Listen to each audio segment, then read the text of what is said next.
Alors le message ce matin, c'est la victoire sur l'esprit du monde. Et je prends pour verset clé pour la bonne compréhension de ce message, c'est un passage que nous connaissons tous dans Matthieu 25, donc le verset 6 qui nous dit « Au milieu de la nuit, on cria, voici l'époux, allez à sa rencontre. » Au milieu de la nuit, on cria, voici l'époux, allez à sa rencontre. Donc, ce passage nous place dans le challenge de tout ce dont parlait tout à l'heure Pasteur Jocelyne. Parce que là, nous voyons dans cette parabole de 10 vierges que nous savons, 10 vierges ont pris le départ. Ils se sont tournés vers un seul époux, c'est Jésus. Et puis maintenant, au jour où la victoire doit se concrétiser, c'est-à-dire rencontrer finalement l'époux pour lequel on s'est levé, pour lequel on a attendu, pour lequel on a prié, quand maintenant le temps de remporter la victoire arrive, on crie, voilà, voici l'époux, allez à sa rencontre. Qu'est-ce qui se passe? Sur les 10, il n'y en a que 5 qui ont réussi. Et 5 autres sont disqualifiés. Ils sont disqualifiés parce qu'elles ne sont pas prêtes. Elles vont aller chercher par-ci, par-là de l'huile pour éclairer leur lampe et quand ils arrivent, la porte est fermée.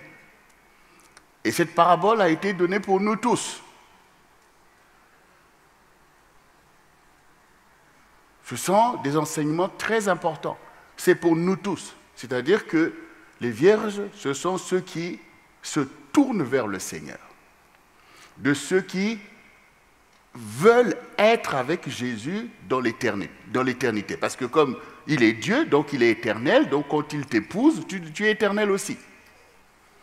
Donc si maintenant je pose la question ici, qui veut être avec Jésus de toute éternité? Je suppose que toi qui es venu ici, tu vas lever la main. Donc je ne demande pas de lever la main, je suppose, sinon je ne sais pas pourquoi est-ce que tu fais ici. Vous voyez? Donc tout le monde va lever la main. Donc ces 10 vierges, elles ont levé la main. Mais au bout, il y en a 5 qui ne sont pas rentrés. Ça veut dire que ce n'est pas tout de donner ta vie au Seigneur, ce n'est pas tout de dire Jésus, je t'aime, c'est qu'il y a un parcours, il y a une vie, il y a un combat spirituel notamment à mener pour pouvoir valider ta victoire. Et tout ce qui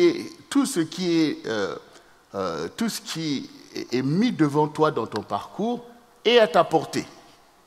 Parce que c'est ce que le Seigneur dit, qu'il ne nous expose pas à des épreuves qui nous dépassent. Quand le Seigneur dit qu'il a déjà remporté la victoire, c'est la vérité. Par contre, maintenant, les vierges sont des vierges. Elles doivent être couronnées d'un esprit de sagesse. Elles savent quoi faire, cela leur a été recommandé. C'est ce que chacun de nous donc, doit comprendre, pourquoi dans l'Église on a besoin d'exhorter, d'enseigner, de faire des programmes, c'est pour ta victoire. C'est ce que l'on fait pour les champions. Il n'y a aucun champion pour qui on n'a rien fait. Voilà. Il y a des champions, voilà, tu arrives, dès enfant, on commence déjà à t'entraîner pour les choses qui t'attendent. Si on pense que tu as un talent pour tel type de sport, voilà, tu arrives tout bébé, on commence déjà à te mettre sur la ligne de mire que toi tu dois faire tel type d'exercice, parce qu'on veut déjà former un champion. Alors, bien aimés, donc, nous tous, on doit entendre cette parole au milieu de la nuit, c'est-à-dire au moment où tu ne t'attends pas. On crie, voici l'époux, allez à sa rencontre. Voici Jésus, va à sa rencontre. Et quand nous prenons le livre de Luc 18, du verset 1 au verset 8, nous connaissons aussi ce passage qui nous dit « Jésus leur adressa une parabole pour montrer qu'il faut toujours prier et ne point se relâcher. Il dit « Il y avait dans une ville un juge qui ne craignait point Dieu et qui n'avait d'égard pour personne.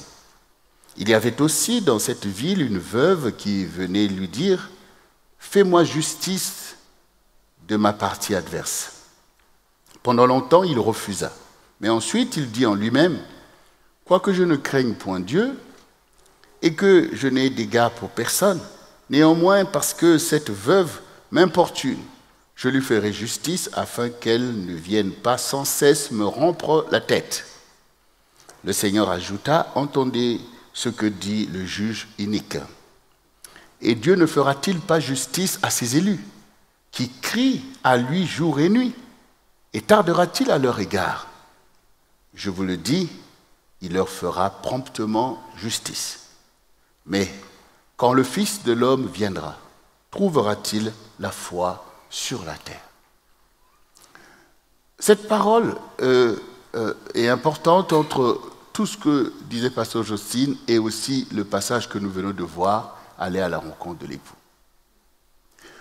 Premièrement, si nous devons combattre, c'est pour la justice que nous combattons, pour obtenir justice. Celui qui a choisi Jésus, il choisit ce qui est bien et juste, et il doit obtenir ce qu'il a choisi. Et tout ce que Dieu promet, c'est pour nous. Et c'est juste que nous puissions obtenir ces choses pour lesquelles nous nous engageons avec le Seigneur. Il y en a d'autres qui ne veulent pas s'engager avec lui. Parce que Satan leur propose des choses et eux préfèrent croire dans ces choses-là. Que Satan leur propose ceci, éloignez-vous de Dieu ou de la voie de la justice, je vous donne ceci, je vous donne cela. Mais nous, comme le Seigneur lui-même a résisté à Satan, il nous enseigne à résister à Satan pour croire dans la vraie justice qui est la justice de Dieu. Et chaque croyant reçoit les promesses de Dieu.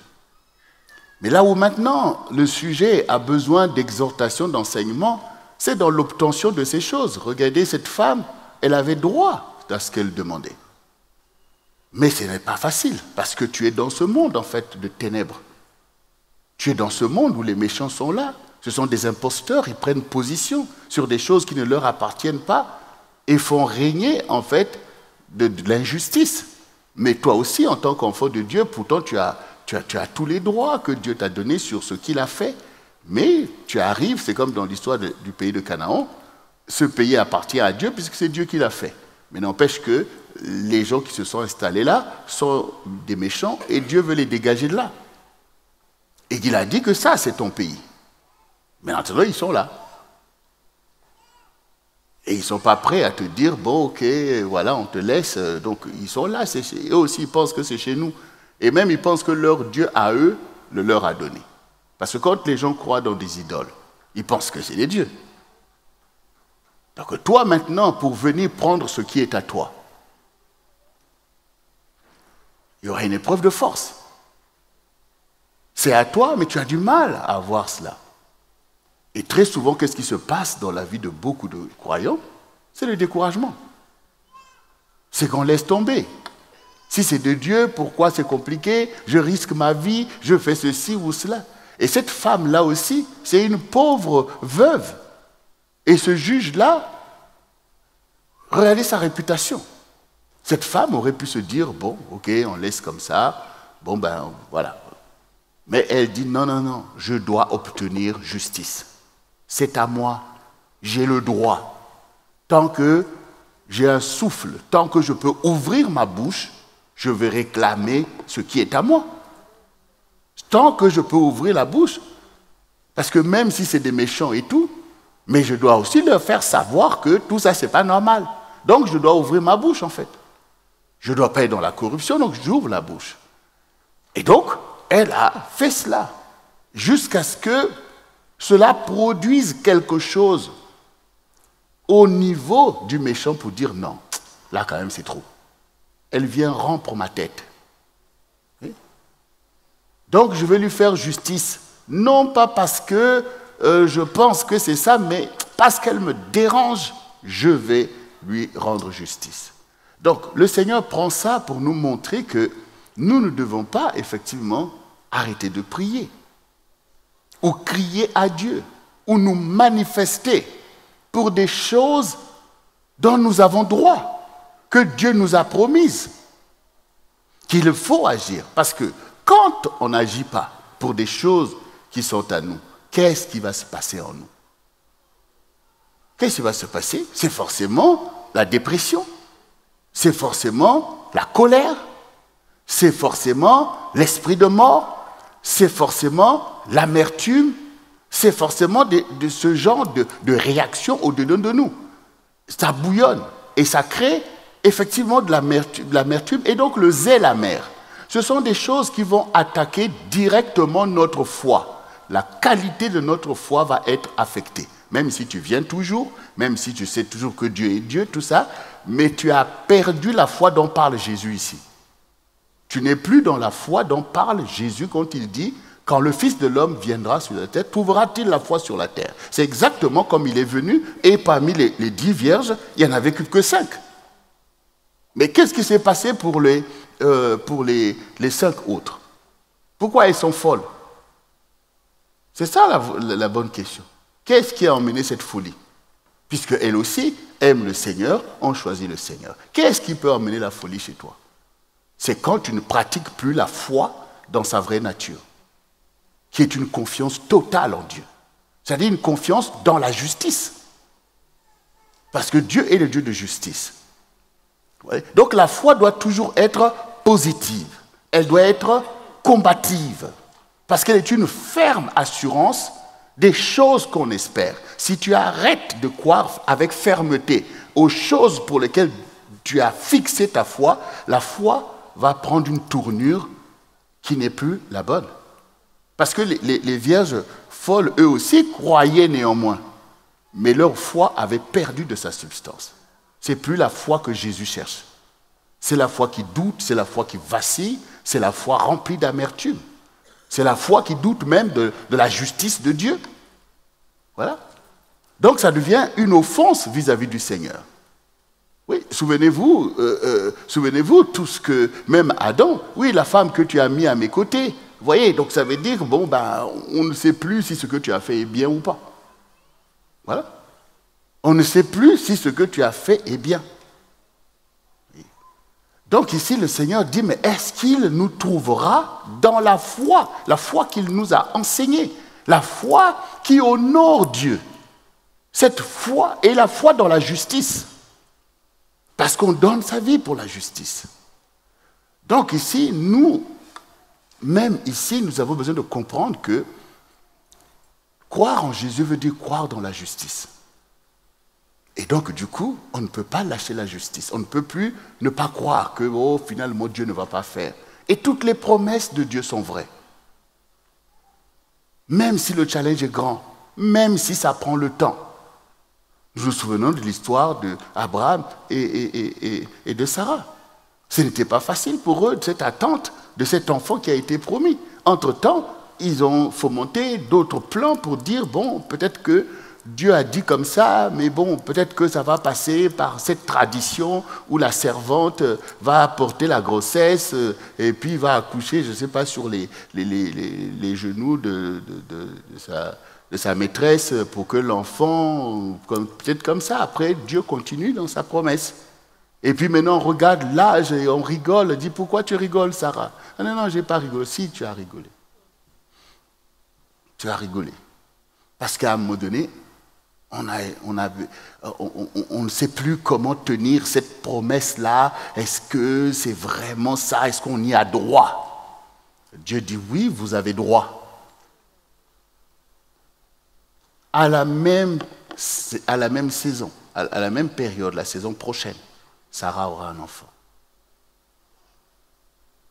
Dieu est venu à leur secours. Sarah aura un enfant. Et tout à l'heure, quand le pasteur Jocelyne rappelait l'aspect de prier et qu'on met des programmes de prière, effectivement, on voit que beaucoup se découragent.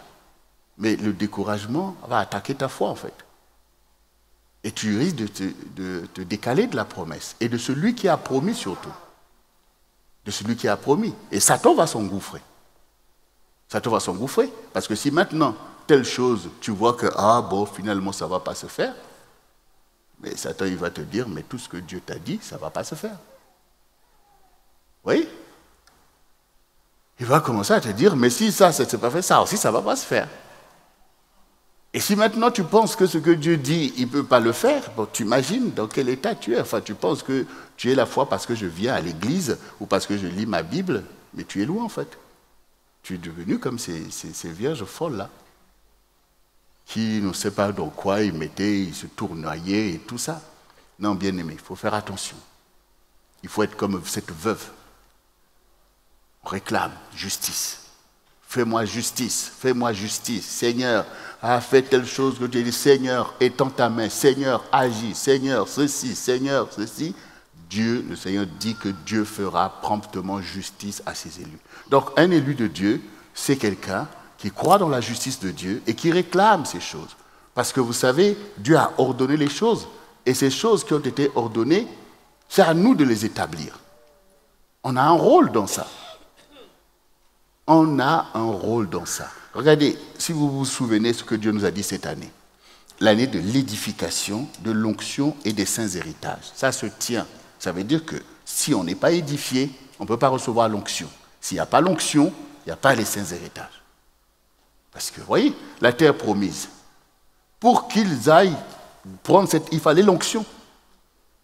Mais pour qu'il y ait l'onction, il fallait être édifié. Et regardez comment Dieu a édifié Moïse. Et regardez comment Moïse a édifié le peuple, les sacrificateurs. La première génération n'a pas pu rentrer parce que l'édification n'est pas rentrée. Et ils ne pouvaient pas avoir l'onction pour vaincre leurs ennemis. Et donc Dieu a dit, bon, de toute façon, allez, retournez dans le désert puisque vous ne voulez pas connaître Dieu. Vous ne voulez pas vous édifier. Vous craignez vos ennemis au lieu de vous revêtir de l'onction du Seigneur qui a terrassé Pharaon et son armée.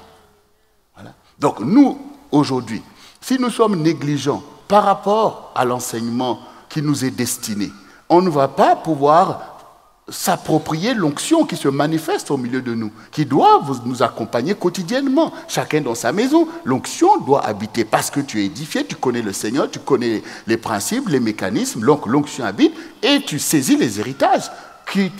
Comme les enfants d'Israël ont fini par prendre le pays de Canaan, par la puissance de l'onction. Vous l'avez vu vous-même, dans la bataille de Jéricho et dans toutes ces choses.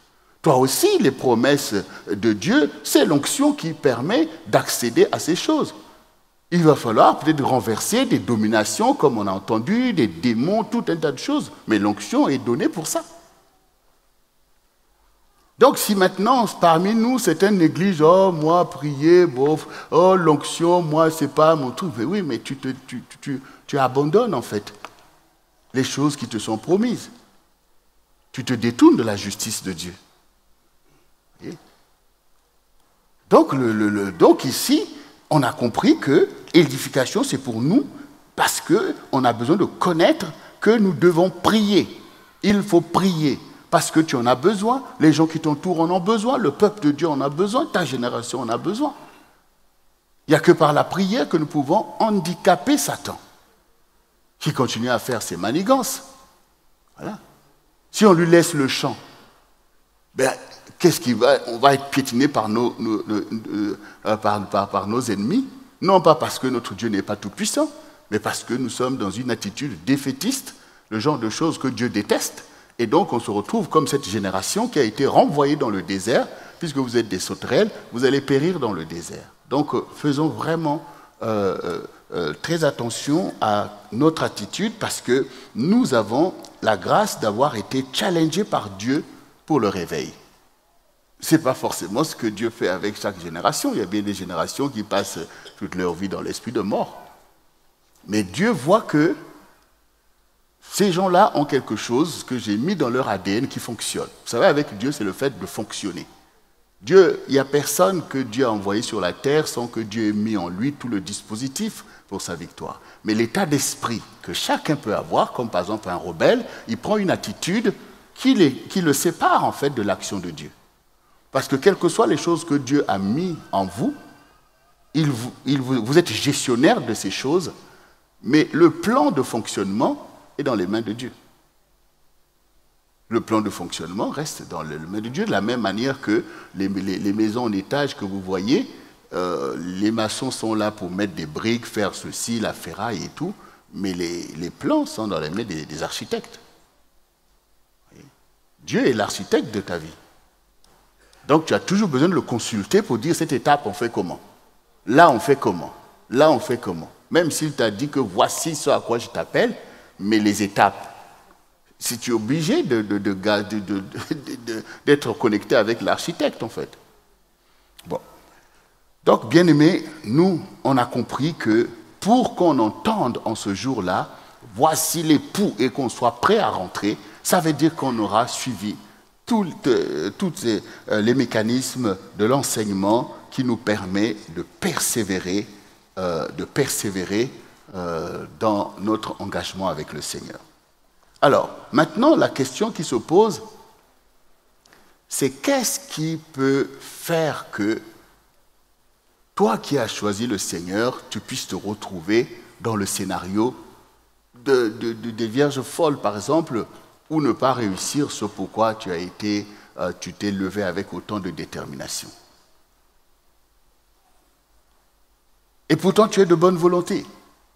Tu es de bonne volonté, mais il y a des choses qui se passent qui peuvent avoir raison de toi si tu n'es pas attentif. Vous savez, quand vous êtes sur cette terre, vous voyez que c'est important d'avoir des médecins, d'avoir des... Vous voyez tout le côté médical, vous voyez l'importance de ces choses.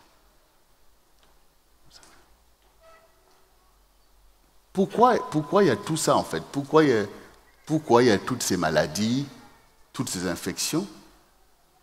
Pourquoi ces choses t'arrivent? C'est parce qu'ils sont sur la terre là où tu es. C'est parce qu'il y a des maladies que tu peux tomber malade. C'est parce qu'il y a des virus que tu peux être contaminé. Donc il y a une réalité qui est déjà là. Ce n'est pas toi qui as inventé la maladie que tu as. Et les oppressions, c'est la même chose. Pourquoi tu te retrouves oppressé? Pourquoi tu te retrouves sous l'emprise de je ne sais pas quoi? C'est parce que ces choses sont là où tu es. Parce que ces choses sont là. Ces choses, tu les as trouvées et donc ces choses sont susceptibles de t'impacter. Et donc, à partir de là, tu ne peux pas venir dire, bon, ben voilà, tant pis, je croise les bras. Non, tu vas commencer à veiller, puisqu'il y a ces choses mauvaises. Alors, et pourquoi tu vas être béni ou tu vas réussir? Ben, c'est parce que la bénédiction est là aussi. Donc, la bénédiction est là. Tout ce qu'il faut pour réussir, tout cela est là. Donc, maintenant, au milieu de ça, la maturité nous sert à nous protéger contre les choses mauvaises et à pouvoir se saisir des choses bonnes pour que nous puissions réussir. Et c'est ce que Dieu nous enseigne. Donc, sur l'engagement, puisque nous sommes dans la persévérance des saints, tu es là pour persévérer. Toute ta vie, tu vas persévérer dans le choix que tu as fait. Tu vas persévérer sur la voie de Christ pour que tu sois cette Vierge sage qui rentre pleinement dans l'éternité avec le Seigneur. Donc, tu dois persévérer. Parce que si tu ne persévères pas, il y a danger d'être contaminé, d'être détourné de ton objectif. Donc, on a compris c'est quoi la vie chrétienne. Paul parlait du bon combat de la foi. Vous voyez, la foi appelle un bon combat. C'est le bon combat de la foi. La foi qui honore Dieu, la foi victorieuse, tu dois combattre pour elle. Ça veut dire que l'ennemi vient contre la foi pour pouvoir attaquer ta foi, fossoyer ta foi, parce qu'il sait que seul par la foi que tu peux plaire au Seigneur et arriver surtout là où le Seigneur t'attend.